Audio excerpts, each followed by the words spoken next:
১৩ তলার রহস্য। মুম্বাইয়ের আন্ধেরিতে দাঁড়িয়ে আছে জরাজীর্ণ কৃষ্ণকান্ত টাওয়ার্স।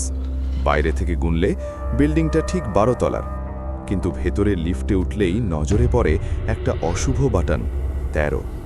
আর লোক কথা বলে ভুল করেও ওই বাটন যে টেপে সে আর ফিরে আসে না। রিয়েল এস্টেট এজেন্ট রাজ এসব কুসংস্কারে বিশ্বাসী ছিল না। সেই বিল্ডিংটা কিনবে। বন্ধু আদিত্যকে নিয়ে রাত ঠিক ১১টায় সে ঢুকল সেই ভুতুরে বিল্ডিংয়ে। লিফটের ধুলোমাখা প্যানেলে জ্বলজ্বল করছিল ১৩ নম্বর বাটন। আদিত্য বারণ করল, কিন্তু রাজ তাচ্ছিল্যের হাসি হেসে ১৩ চাপল। লিফট উপরে উঠতে লাগলো। ১, ২, ৭, ১২। হঠাৎ একটা জোর ঝটকা। লিফট থেমে গেল।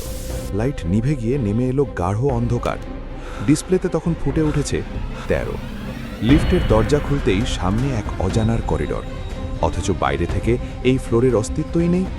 সামনে একটাই খোলা দরজা, ফ্ল্যাট ১৩০৩। কৌতূহলবশত দুজনে ভেতরে ঢুকল।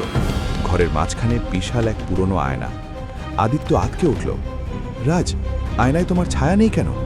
রাজ নিজের হাতের দিকে তাকালো। সে ধীরে ধীরে ধোঁয়ার মতো স্বচ্ছ হয়ে যাচ্ছে। ঠিক তখনই আয়নায় ভেসে উঠল রক্তবর্ণের লেখা, যে ১৩তম তলায় আসে সে চিরকালের জন্য ১৩তম তলার অংশ হয়ে যায়। ভয়ে আদিত্য প্রাণপণে দৌড়ে লিফটে করে নিচে নেমে এল। পরদিন সকালে পুলিশ নিয়ে এসে সে অবাক, লিফটে ১৩ নম্বর বাটনটাই নেই। পুলিশ তাকে পাগল ভেবে চলে গেল। হতাশ আদিত্য গেটের দিকে পা বাড়ালো। হঠাৎ তার চোখ পড়ল বিল্ডিংয়ের রেজিস্টারে।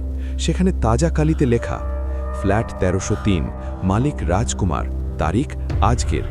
আদিত্য ভয় কাঁপতে কাঁপতে উপরে তাকালো। ১২ তলার জানালায় রাজ দাঁড়িয়ে হাসছে আর হাত নাড়ছে। কিন্তু ওটা কি সত্যি ১২ তলা ছিল, নাকি সেই অদৃশ্য ১৩ তলা?